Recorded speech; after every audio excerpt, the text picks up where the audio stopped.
The afternoon sunlight streamed through the windows of Rivera Bridal Boutique, casting golden rays across the ivory silk of my wedding dress. I stepped back from the mannequin, adjusting the delicate beadwork along the bodice one final time. After 3 fittings and countless hours of hand sewing, it was perfect. A dream materialized in fabric and thread. Emma, this is absolutely stunning. Angela breathed from behind me, her young eyes wide with admiration. My assistant designer had been with me for 6 months now, fresh out of fashion school with more enthusiasm than experience.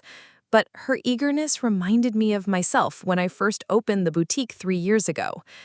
Before we jump back in, tell us where you're tuning in from, and if this story touches you, make sure you're subscribed, because tomorrow I've saved something extra special for you. Thank you, Angie, I smiled, running my fingers along the cathedral-length train. This piece represents everything I've worked for. It's not just my wedding dress. It's the culmination of every technique I've learned, every late night I've spent in this shop. The bell above the door chimed, and Michael's familiar voice called out, "Is it safe for the groom to enter?" "You'd better cover your eyes," I laughed, quickly draping a protective cloth over the dress. "Bad luck and all that." My fiancé entered with his hands dramatically pressed over his face, peeking through his fingers with mock seriousness. "Just wanted to remind you that we have the final cake tasting tomorrow at 3. Mrs. Hernandez is expecting us." "Already in my calendar," I said, kissing his cheek. Even after 5 years together, Michael still made my heart skip. He was steady where I was impulsive, practical where I was dreamy. He'd supported my vision for the boutique even when my own family had doubts. "How's my favorite bride-to-be handling the final countdown?" he asked, wrapping his arms around my waist. "Surprisingly calm," I admitted. Having everything planned down to the last detail helps. Plus, Angela here has been incredible with the final alterations on the bridesmaids' dresses. Angela beamed at the praise, her cheeks flushing pink. She'd been working on a particularly intricate beading pattern for Vanessa's maid of honor dress, and her attention to detail rivaled even my own. The bell chimed again, and I looked up to see my sister Carla standing in the doorway. My stomach tightened involuntarily, a response I'd developed over the years whenever she appeared unannounced. "Well, well," Carla said, her voice dripping with that familiar, condescending sweetness. "Look at little Emma, playing dress-up designer." She swept into the boutique wearing her usual armor, a crisp business suit, perfectly styled hair, and that smile that never quite reached her eyes. "Hi, Carla," I replied, forcing warmth into my voice. "What brings you by?" "Can I visit my big sister?" She air-kissed my cheek before surveying the boutique with calculating eyes. "I was in the neighborhood after my meeting with the Hendersons. You know, the corporate account that just signed a 6-figure marketing contract with my firm." Of course she'd managed to work in her latest professional triumph within the first 30 seconds. That was Carla's way. Every conversation became a competition she had to win. "That's wonderful," Michael said diplomatically. "Congratulations." Carla's gaze landed on the covered guest form. "Is that the famous gown I've heard so much about? The one that's going to put your little boutique on the map?" There it was, that diminutive little that she used whenever referring to my business, as if 3 years of building a client base, establishing relationships with vendors, and creating one-of-a-kind pieces was somehow quaint compared to her corporate marketing career. "It's my wedding dress," I said simply. "Oh, how precious!"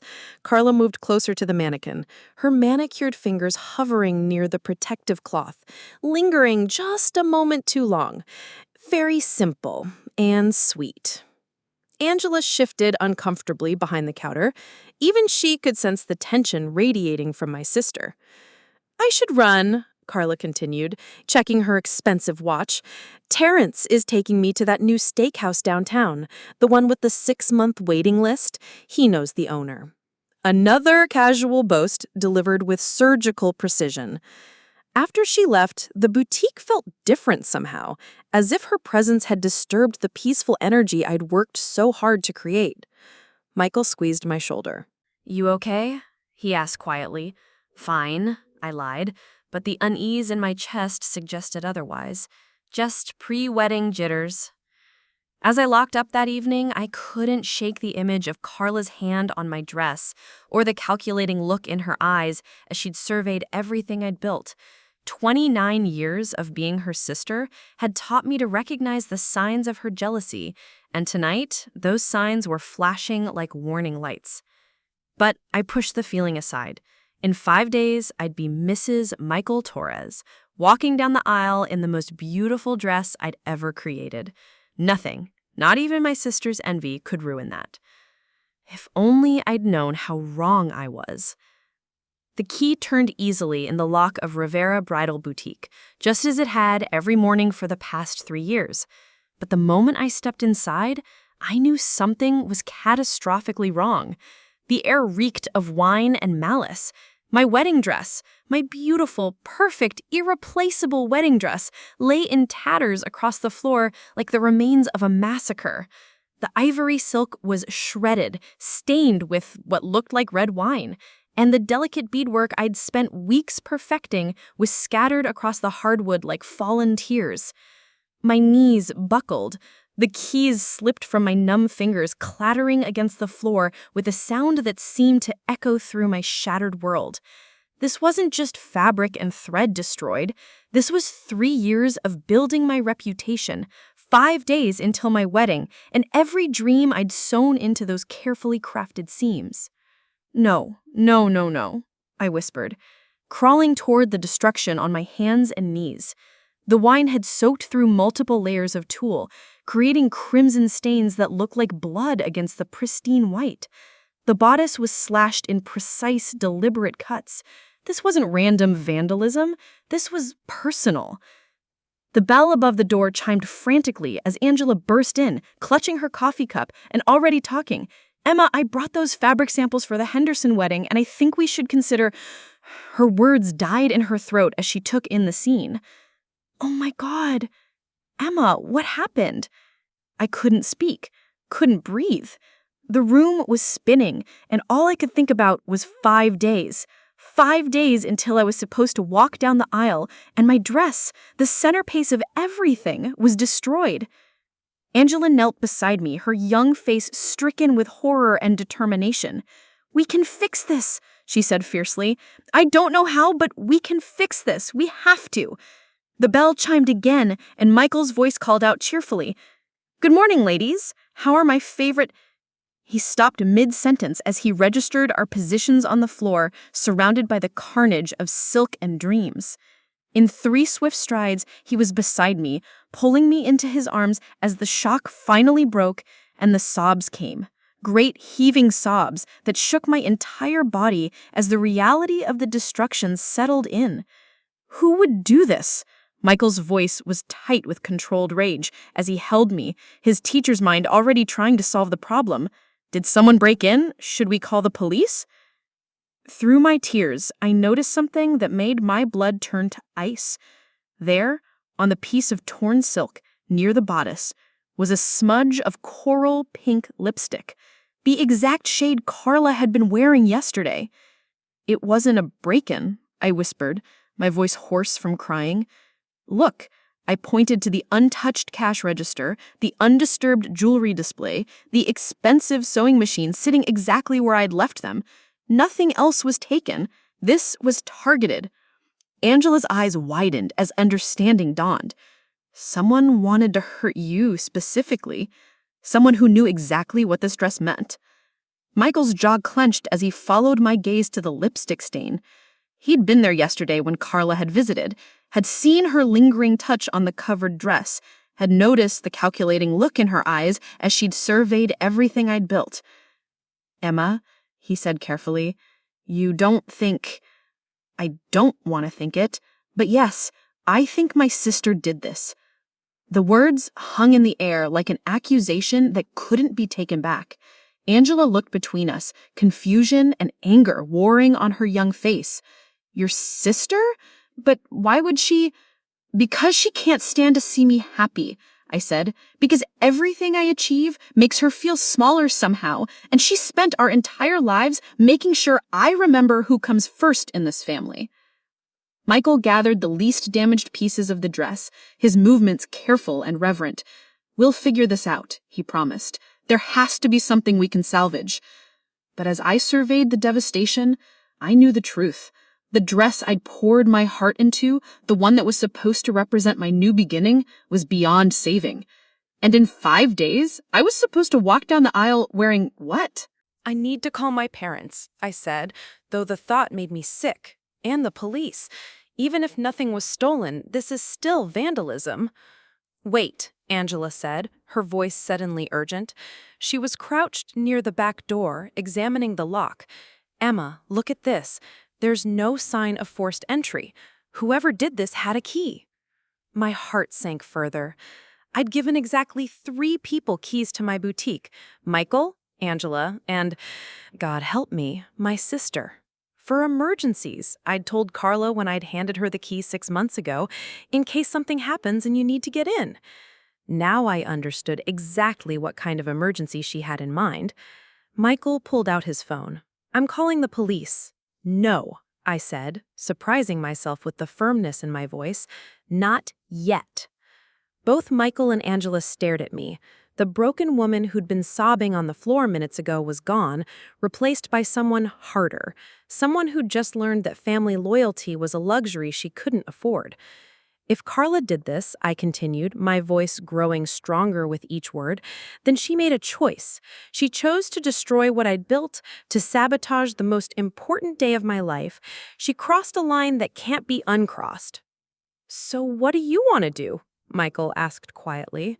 I looked around at my ruined dress, my destroyed dreams, and felt something shift inside me.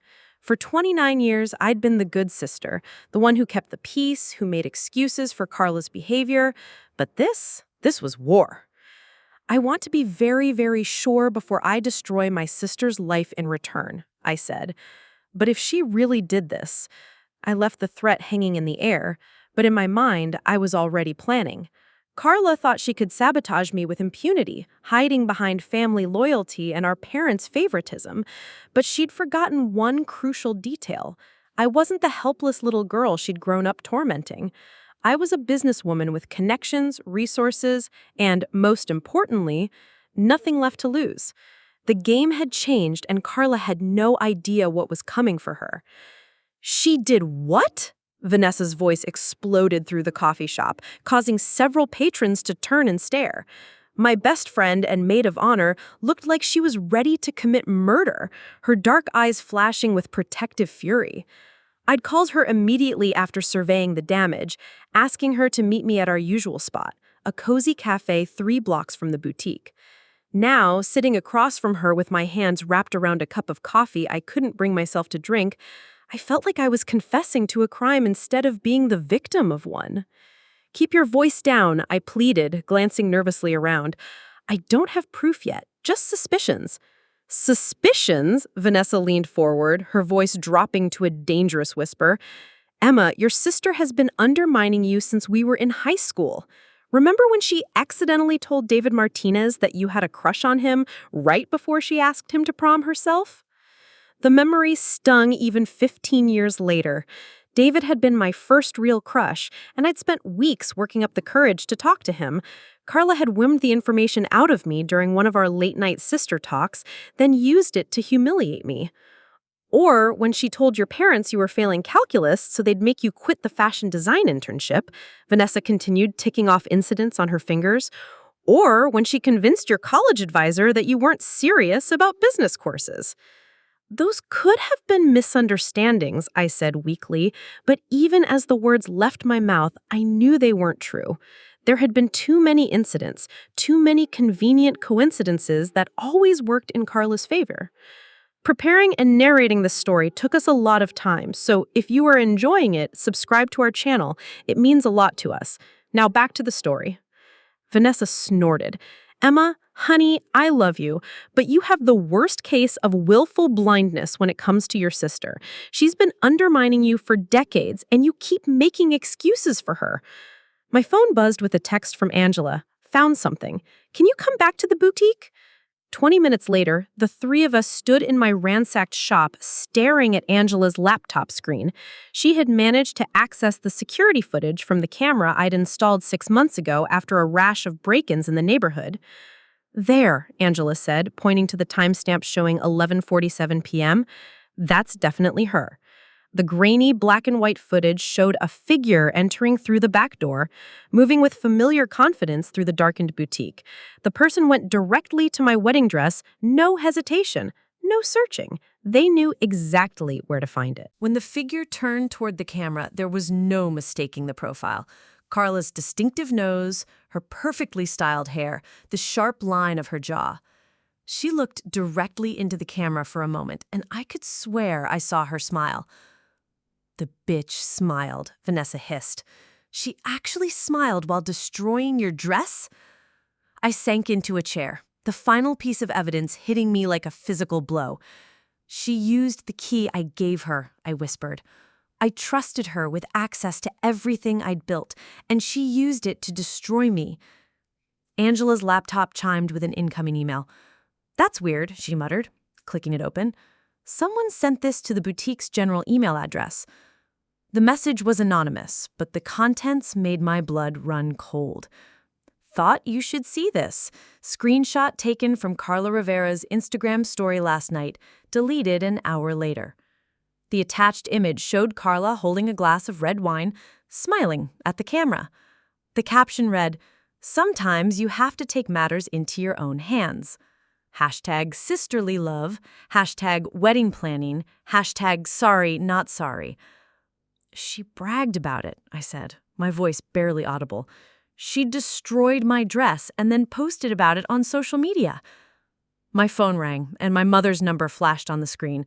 I considered letting it go to voicemail, but knew that would only make things worse. "Hi, Mom." "Emma, sweetie, I just wanted to check on wedding preparations.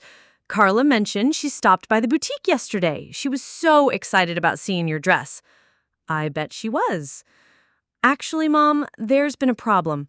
Oh, before I forget, could you please be extra nice to Carla this week? She's been having a tough time at work. Some big project fell through, and she's worried about her promotion. You know how sensitive she gets when she's stressed." Sensitive. That was Mom's euphemism for Carla's tendency to lash out when things didn't go her way. For 29 years, our family had tiptoed around Carla's moods, making excuses for her behavior, sacrificing our own needs to keep the peace.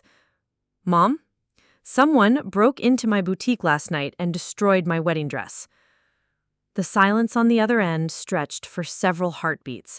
When Mom finally spoke, her voice was carefully neutral. "Oh, honey, that's terrible. Did you call the police? Do you have insurance?" "I have security footage showing exactly who did it." Another pause. "Emma, please tell me you're not thinking what I think you're thinking."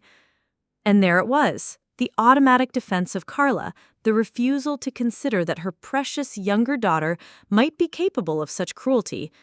Even presented with evidence, Mom's first instinct was to protect the person who'd hurt me. "The footage is very clear, Mom." "Sweetie, I know you and Carla have had your differences, but she would never. She loves you. Maybe the stress at work is making her act out, but you can't seriously believe." "She used the key I gave her," I said flatly. "She knew exactly where to find the dress. She posted about it on social media." I could hear my mom's sharp intake of breath, could picture her sitting in her kitchen, torn between her two daughters, but already knowing which side she'd choose. Even if, and I'm not saying she did, but even if Carla made a mistake, she's family, Emma. Family forgives. Maybe you could talk to her, work things out quietly. The wedding's only 5 days away. Think about what's best for everyone. What's best for everyone. The phrase that had governed my entire childhood, the reason I'd learned to swallow my hurt and make excuses for the sister who tormented me. What's best for everyone always meant what was best for Carla. "I have to go, Mom." After I hung up, Vanessa placed a comforting hand on my shoulder. "What are you going to do?" I stared at the security footage still frozen on Angela's screen, at my sister's satisfied smile as she destroyed everything I'd worked for.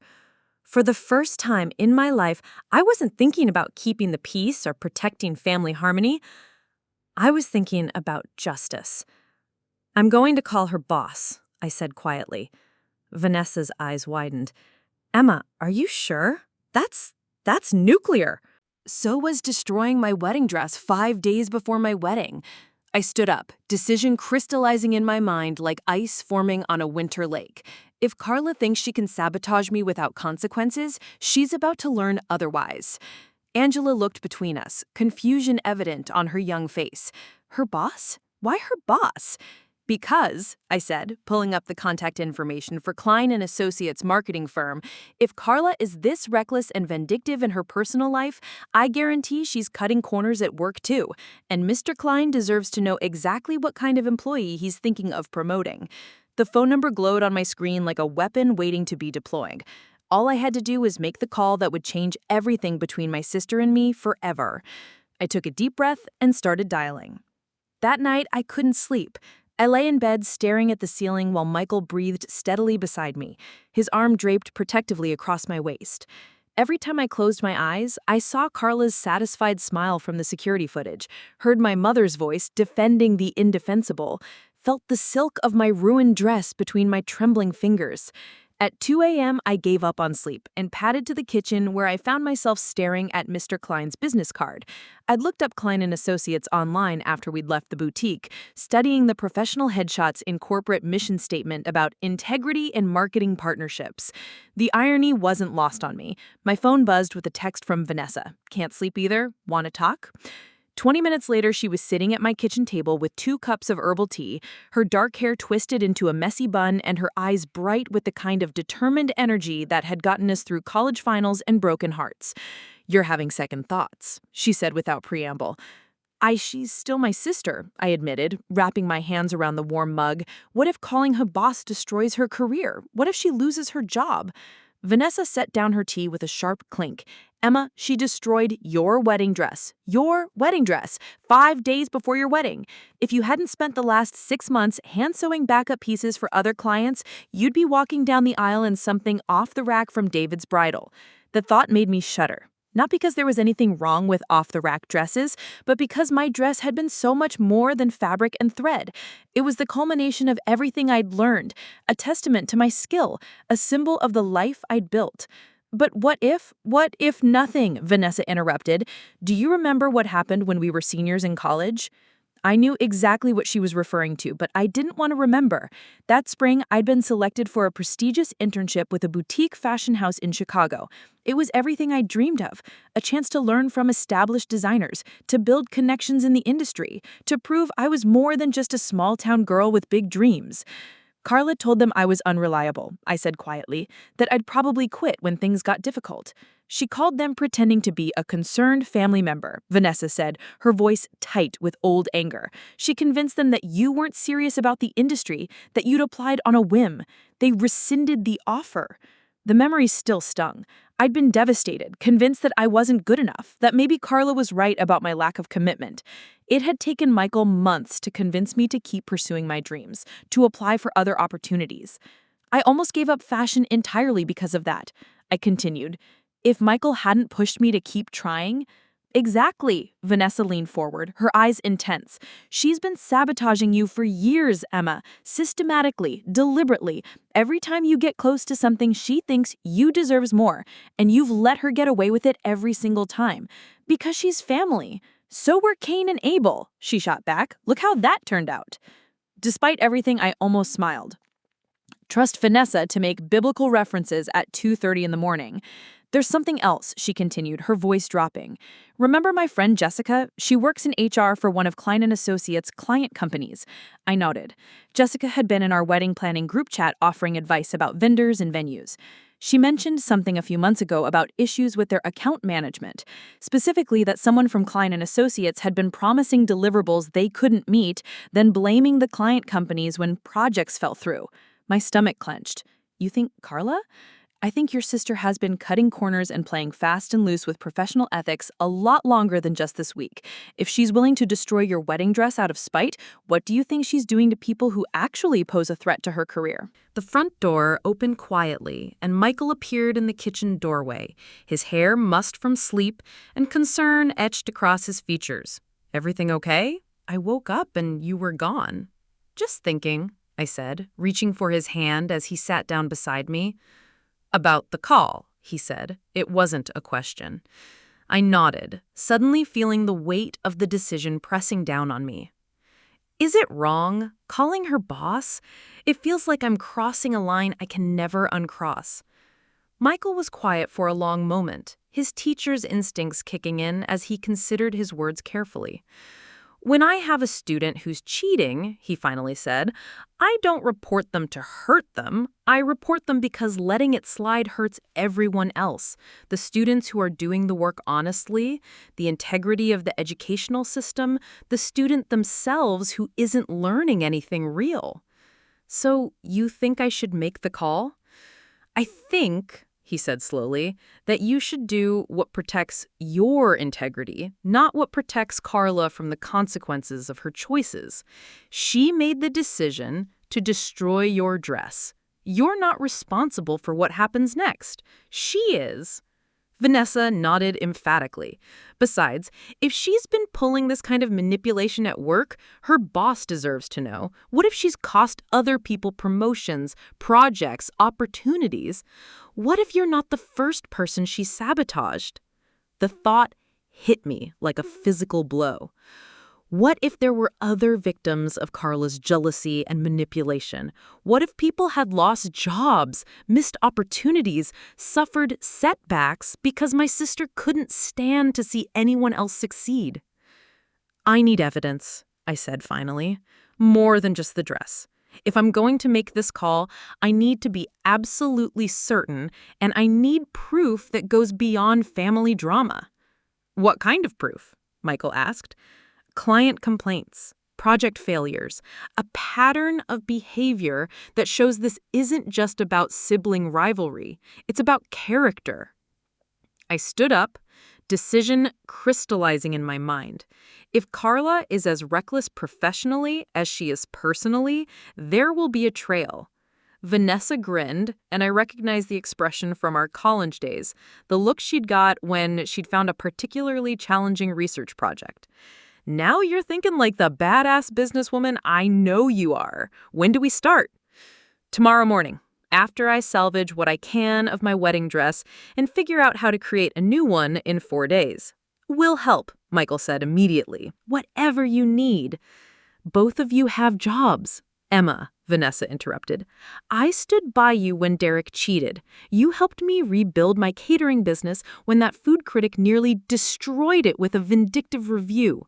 You think I'm not going to help you take down the sister who's been tormenting you for decades?" I felt tears threatening, but these weren't tears of devastation. They were tears of gratitude. For the first time since I'd found my dress destroyed, I didn't feel alone. "Okay," I said, my voice stronger than it had been all day. "Let's gather some receipts." As we sat around my kitchen table making plans, I felt something shift inside me. The scared, heartbroken woman who'd sobbed over her ruined dress was still there, but she was no longer in control. In her place was someone harder, someone who'd finally learned that protecting family didn't mean enabling their worst behavior. Carla thought she'd destroyed me. Instead, she just created a more formidable enemy than she'd ever imagined. And unlike her, when I struck back, I'd make sure it was with evidence, truth, and unshakable moral authority. The game had changed, and I was done playing defense. The next morning, Angela arrived at the boutique with 3 coffees, a box of pastries, and a laptop bag slung over her shoulder. "I called in sick," she announced, setting everything down on the counter. "Hope you don't mind having a research assistant today." I looked up from where I had been carefully sorting through the salvageable pieces of my wedding dress. Working with my hands had always helped me think, and I'd spent the early morning hours cataloging what could be saved, what could be repurposed, and what was beyond repair. You didn't have to. Yes, I did, she interrupted firmly. This isn't just about your dress, Emma. It's about protecting everything you've built here. If someone thinks they can destroy your work without consequences, what's to stop them from doing it again or doing it to other small businesses? Vanessa arrived 20 minutes later, armed with her own laptop and a legal pad covered in notes. "I've been busy," she announced, spreading papers across the counter. "Jessica was very chatty when I called her this morning." I abandoned the dress pieces and joined them at the counter, which Angela had transformed into a makeshift command center. 3 laptops, multiple coffee cups, and stacks of printed emails created an organized chaos that somehow felt purposeful and empowering. "What did you find?" I asked. "More than I expected," Vanessa said grimly. Jessica confirmed that Klein& Associates has had multiple client complaints in the past 6 months, all involving the same account manager. Guess who? My stomach dropped. Carla. 3 separate companies have complained about promised deliverables that never materialized, campaigns that were approved and then inexplicably changed at the last minute, and what one client called unprofessional communication that damaged their relationship with their target market. Angela looked up from her laptop screen. "I've been researching Klein & Associates' public reputation. Look at this." She turned her screen toward us, showing a business review site. Their overall rating has dropped significantly in the past year. Multiple reviews mention unreliable service and account managers who overpromise and underdeliver. I read over her shoulder, my heart racing as I recognized patterns that seemed all too familiar. Promises that sounded too good to be true, initial enthusiasm followed by disappointment. Blame shifted to external factors when things went wrong. "Here's the interesting part," Vanessa continued, pulling out a printed email.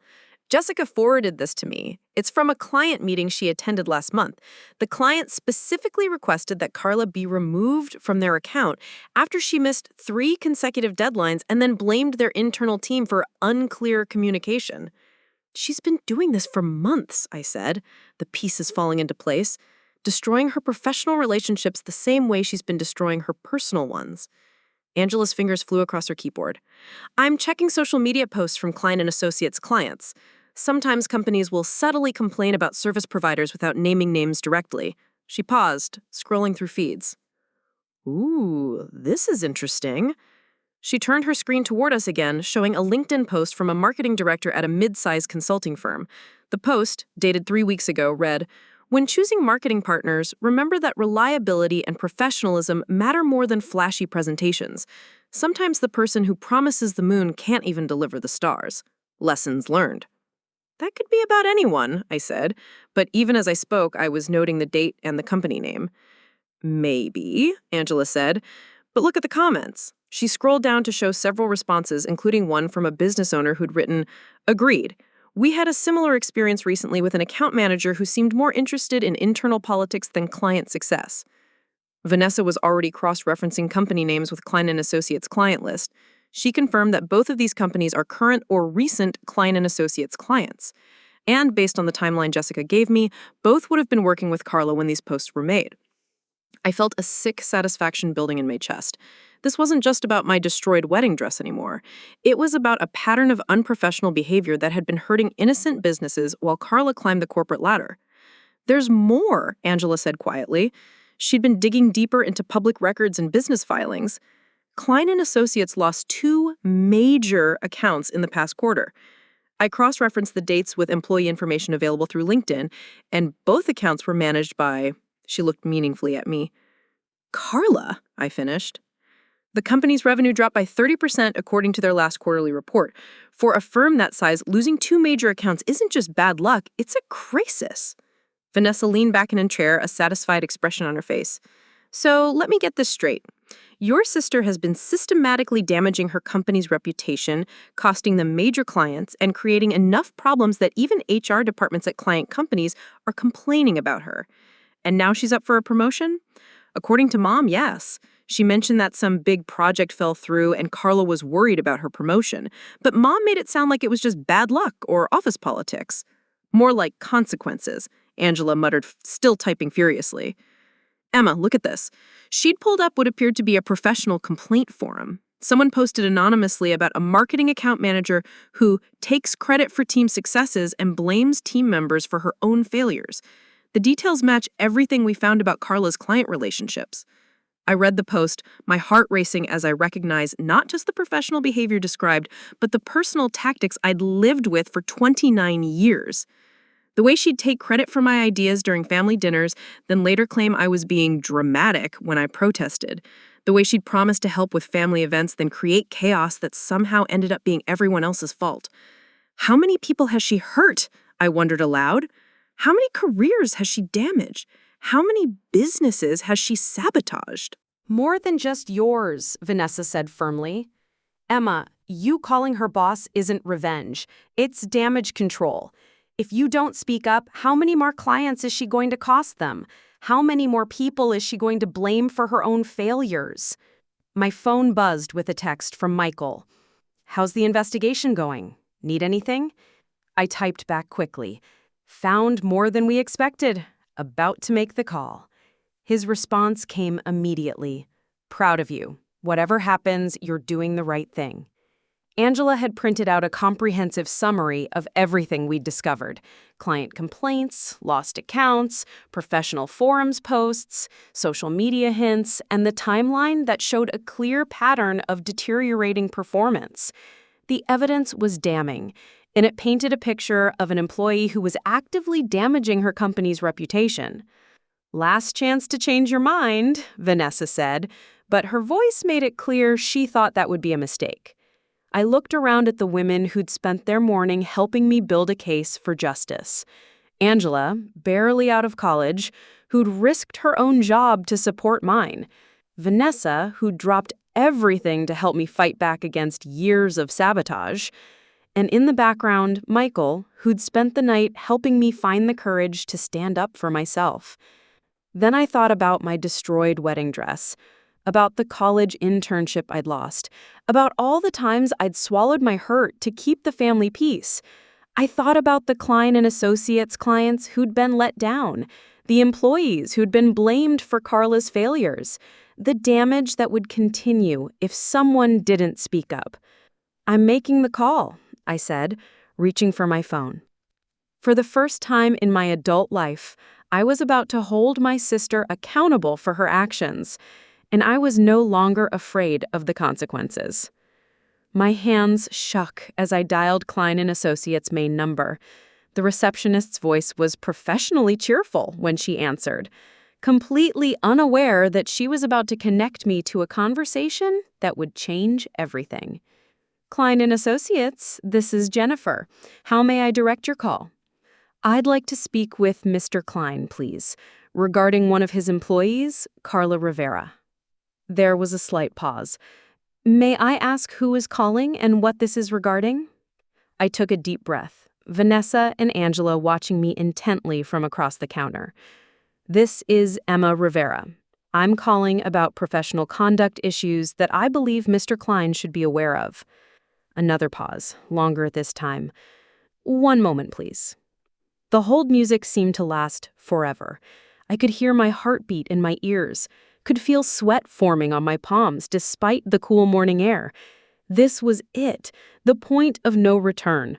Once I made these accusations, there would be no taking them back, no pretending that everything was fine between my sister and me. Mr. Rivera? A deep, authoritative voice came on the line. This is Robert Klein. I understand you wanted to speak with me about Carla Rivera. Yes, sir. Thank you for taking my call. I forced my voice to remain steady, professional. I have some concerns about Miss Rivera's professional conduct that I believe you should be aware of. I see. His voice was carefully neutral. And what is your relationship to Ms. Rivera? She's my sister. I let that hang in the air for a moment, which makes this call extremely difficult, but I believe it's necessary. There was a sharp intake of breath on the other end. Miss Rivera, I appreciate family situations can be complicated, but I'm not sure it's appropriate for me to discuss an employee's performance with a family member, even if, Mr. Klein, I'm calling as a business owner whose company has been deliberately sabotaged by your employee, and I have reason to believe this behavior extends to her professional conduct as well. The silence stretched between us. When he spoke again, his tone was more alert, more focused. That's a serious accusation. Can you be more specific? I launched into the story, starting with the destruction of my wedding dress, but quickly moving to the evidence we'd gathered about client complaints, lost accounts, and professional misconduct. I kept my voice steady and factual, reading from the notes Angela had prepared. You're saying that Carla Rivera broke into your business and destroyed property? Mr. Klein's voice was tight with what I hoped was outrage. I have security footage showing her using a key I'd given her for emergencies to enter my boutique after hours. She destroyed my wedding dress, worth over $3,000 in materials and labor, 5 days before my wedding. And you believe this relates to her professional conduct? How exactly? This was the crucial moment. I looked at Vanessa, who nodded encouragingly, then at Angela, who gave me a thumbs up. Because someone who's willing to sabotage their own sister's business out of jealousy is probably willing to sabotage clients and colleagues for the same reason. And based on my Research into your company's recent client losses and complaints, I believe that's exactly what's been happening. I went through our findings systematically.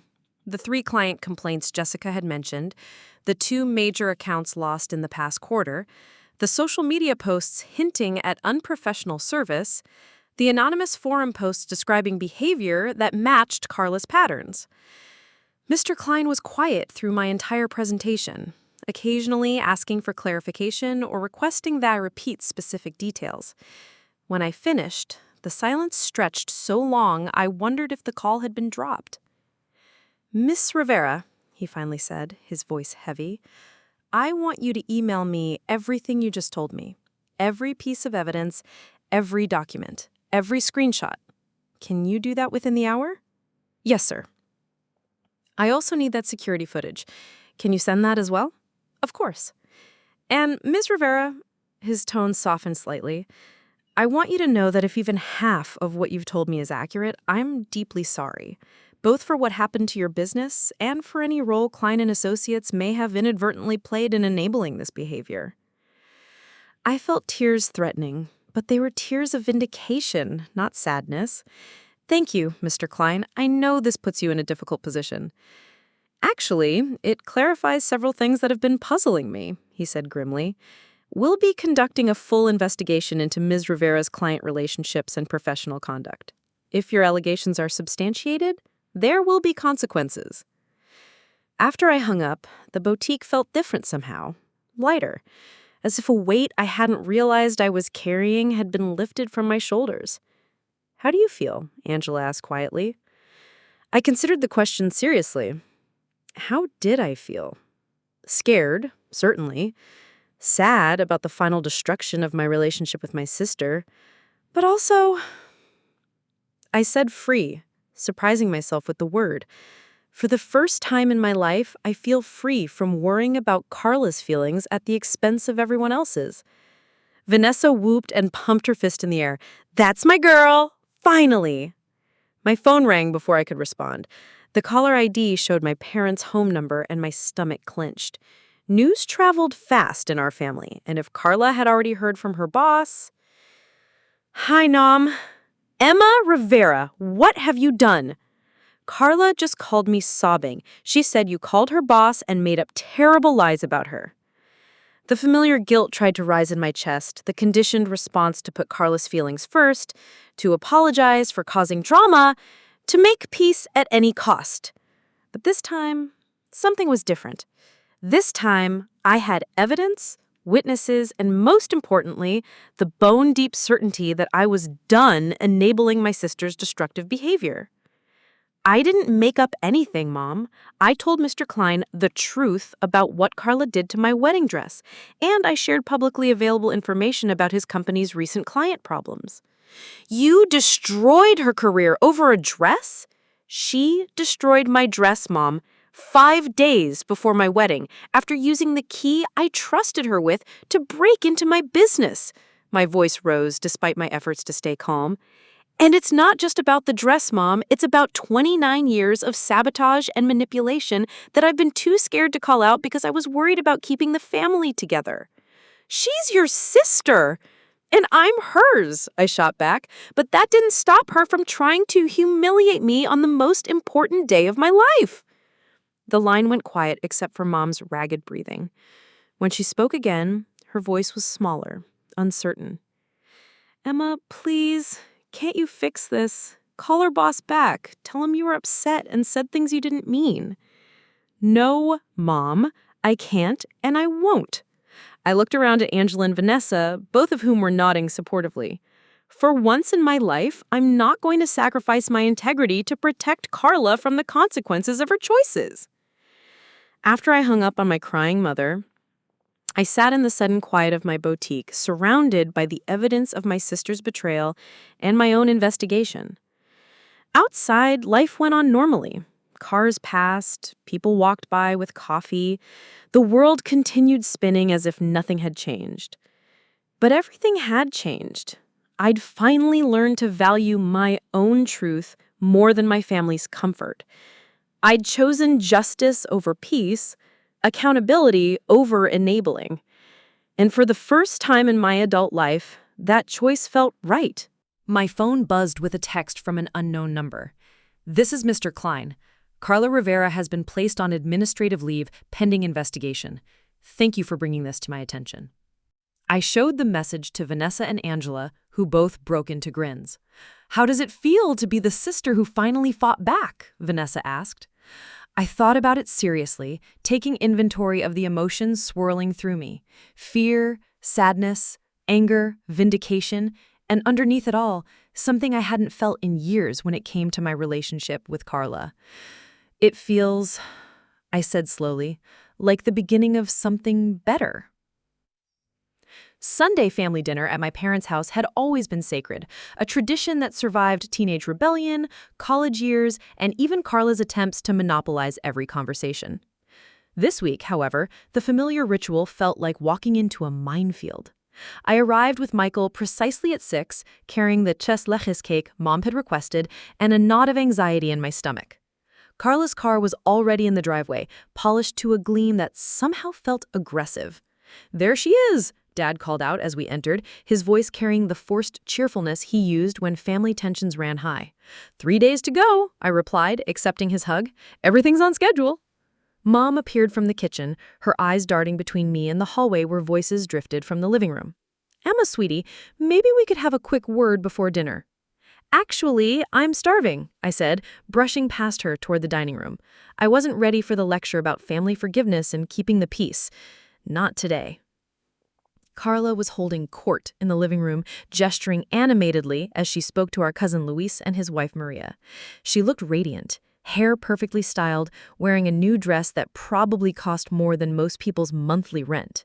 "Oh, Emma," she called out, her smile bright and sharp as broken glass.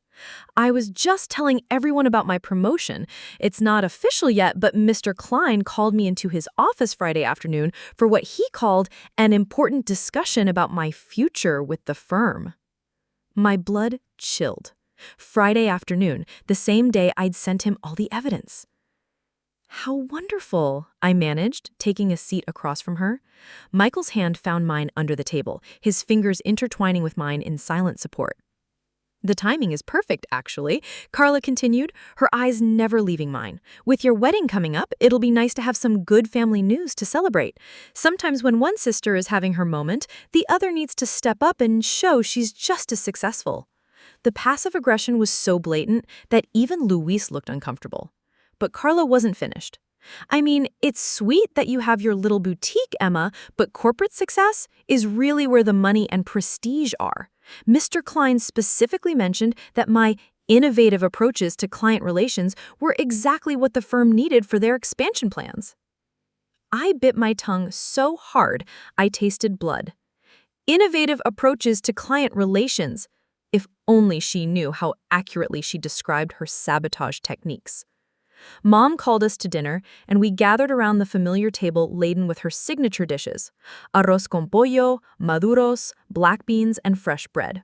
For a few minutes, the conversation stayed safely neutral. Dad's latest home improvement project, Luis's new baby, Maria's promotion at the hospital. Then, Carla's phone rang. She glanced at the screen and her face lit up. "Oh, this might be about the promotion," she announced, rising from her seat. "Mr. Klein said he might have news this weekend. I should take this." "Carla, we're eating," Mom protested, but she was already answering. "Hello, Mr. Klein. I hope you're having a wonderful Sunday evening." Her voice was bright, professional, confident. The rest of us could hear both sides of the conversation clearly. Carla had always been loud on the phone, and she made no effort to lower her voice. "Actually, Ms. Rivera, I'm calling about some concerning information that's come to my attention." The collie drained from her face. She glanced around the table, suddenly aware that everyone was listening. I'm not sure what you mean," she stammered. "I think you know exactly what I mean. We need to discuss your client relationships, specifically the complaints we've received about your professional conduct. And there's the matter of what happened at your sister's business." The silence in our dining room was deafening. Dad had stopped chewing mid-bite, Mom's fork hovered halfway to her mouth. Luis and Maria looked like they wanted to disappear into their chairs. "Sir, I think there's been a misunderstanding. The security footage was quite clear, Miss Rivera, as were the client complaints and the pattern of behavior that's been brought to my attention. You're suspended without pay pending a full investigation. Please report to HR tomorrow morning at 8 a.m. Carla's phone clattered to the floor. Her face cycled through expressions: shock, denial, rage, before landing on a mask of cold fury that I knew all too well. "You," she whispered, her eyes locked on mine. "You did this." "I told the truth," I said calmly, though my heart was racing, "about what you did to my dress and about your professional conduct." "You vindictive bitch," she screamed, her composure finally cracking. "You couldn't stand that I was getting promoted, so you sabotaged me." "Emma," Mom gasped, "what is she talking about?" "She destroyed my wedding dress," I said, my voice steady, despite the chaos around me. "Used the key I gave her to break into my boutique and shredded it 5 days before my wedding. I have security footage." "That's impossible," Dad said slowly. "Carla would never—" "Ask her," I said simply.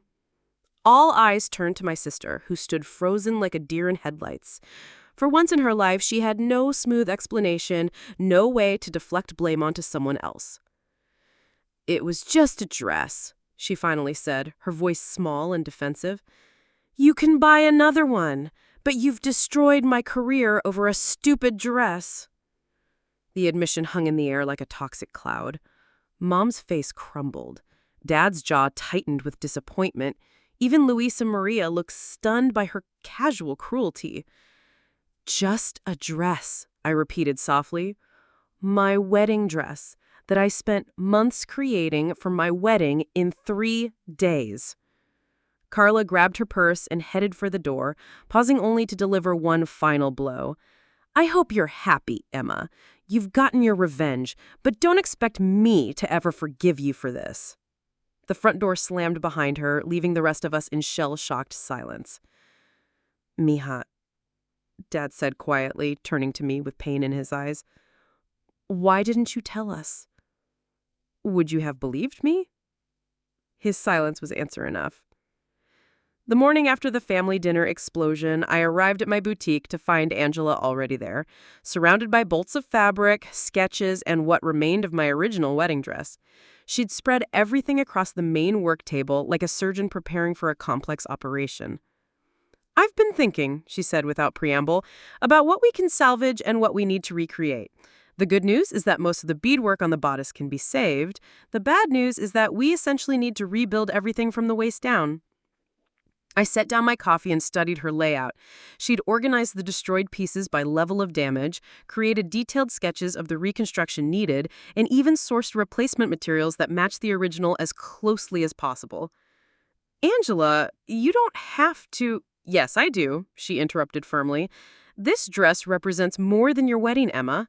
It represents everything you've taught me about resilience, about creating beauty, even when people try to tear you down.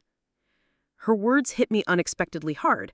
In the chaos of the past week, I'd lost sight of what my boutique meant beyond just my own dreams. I'd become a mentor without realizing it, someone who showed other young women that they could build something meaningful with their own hands. We worked in comfortable silence for the first hour, carefully separating beads from torn fabric, saving every element that could be reused. The meditative nature of the work helped quiet the turmoil in my mind from the previous night's confrontation. "Can I ask you something?" Angela said as she delicately removed a section of hand-sewn lace. "Why didn't you ever fight back before?" I paused in my sorting, considering her question.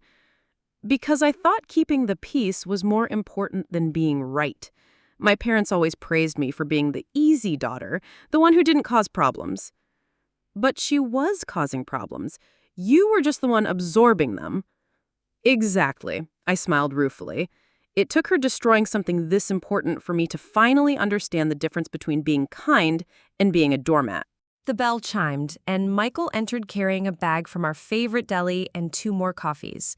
"Thought you might need lunch," he said, kissing the top of my head before surveying our work. "This is incredible. It's going to be even more beautiful than the original." He was right. Angela had suggested incorporating some of the torn silk into a delicate overlay pattern, transforming the destruction into part of the design. What had been uniform perfection was becoming something more complex, more meaningful, a dress that told a story of survival and renewal. "Your sister called me this morning," Michael said quietly as we ate. "Left a voicemail." My stomach clenched. "What did she say?" "That you'd ruined her life over a family disagreement, and that I should convince you to call Mr. Klein and retract her statement." His expression was grim.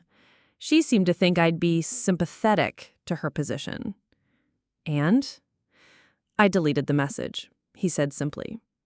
"Some bridges deserve to be burned, Emma, especially when they're built on lies and manipulation." Angela looked up from where she was pinning a new pattern piece. "Has anyone heard from your parents?" "Dad texted this morning, just said he loves me and he's sorry." I showed them the message, which had made me cry when I'd read it. "Mom hasn't contacted me at all." "She will," Michael said with certainty. "Once she processes what really happened, she'll come around."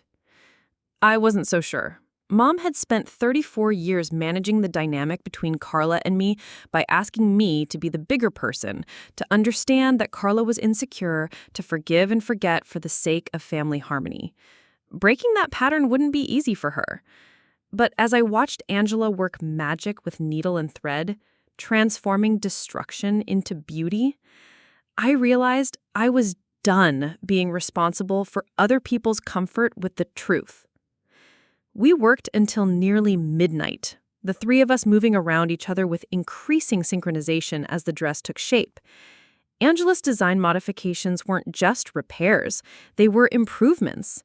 The overlay pattern created depth and movement that the original had lacked. The rebuilt skirt had a subtle asymmetry that made it more interesting, more dynamic. "It's perfect," I breathed as we finally stepped back to admire our work. "It's honest," Angela corrected gently. "It shows the damage, but it also shows the healing, just like you." When I got home, I found a package on my doorstep, a small box wrapped in silver paper. Inside was a delicate bracelet made of tiny silver birds, each one seeming to take flight. The note read, "For my daughter who finally learned to fly. Love, Dad." For the second time that day, I cried. But these weren't tears of grief or anger, they were tears of gratitude for the people who saw my strength, even when I couldn't see it myself. Tomorrow was my wedding day. In less than 12 hours, I'd walk down the aisle in a dress that bore the scars of betrayal, but also the beauty of resilience. I'd marry the man who'd stood by me through the worst week of my life, surrounded by the people who'd helped me find my voice. For the first time since this nightmare began, I felt ready to say I do to more than just Michael. I was ready to say I do to the woman I'd become.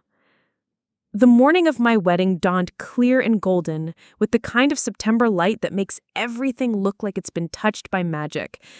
I woke early in the bridal suite at the Riverside Gardens venue, surrounded by Vanessa, Angela, and my cousins, Maria and Sophia, who'd volunteered to be part of my getting ready crew.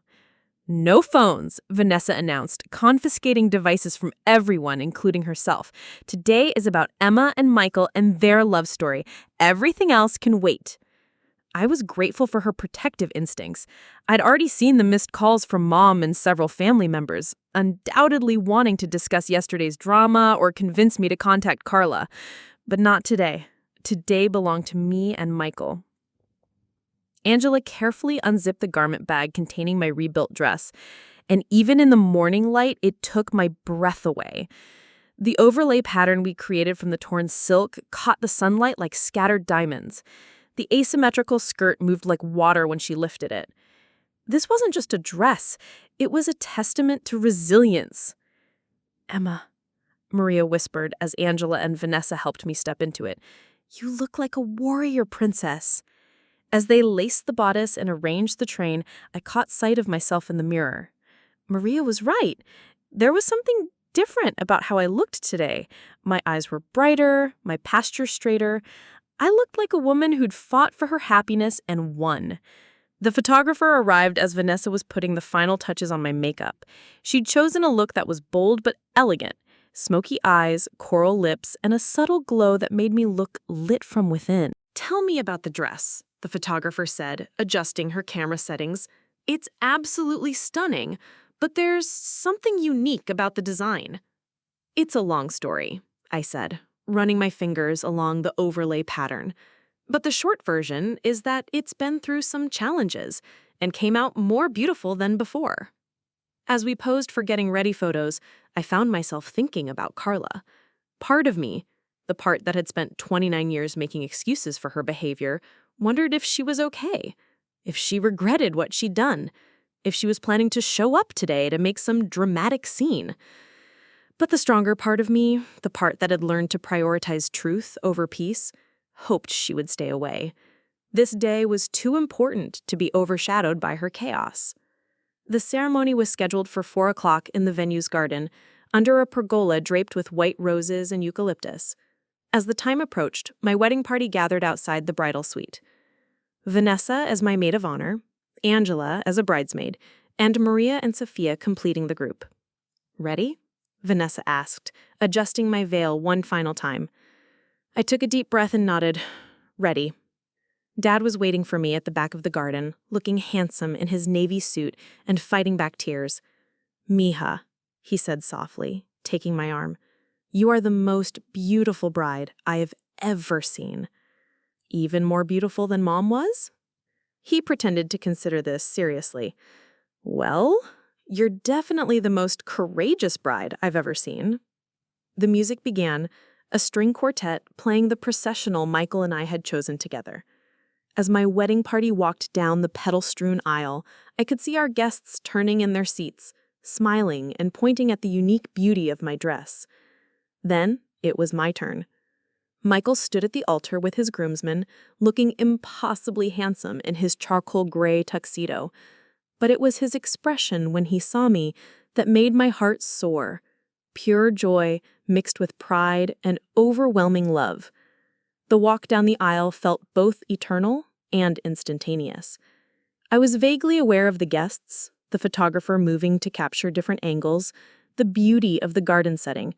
But mostly I was focused on Michael, on the future we were about to promise each other. Halfway down the aisle, I caught a glimpse of movement at the very back of the seating area. My heart skipped when I recognized Carla's silhouette, partially hidden behind a tree. She looked disheveled, her usually perfect hair hanging limp, her clothes wrinkled. For a moment our eyes met across the distance. I expected to feel anger or fear or the old familiar urge to manage her emotions. Instead, I felt something I'd never felt for my sister before. Pity.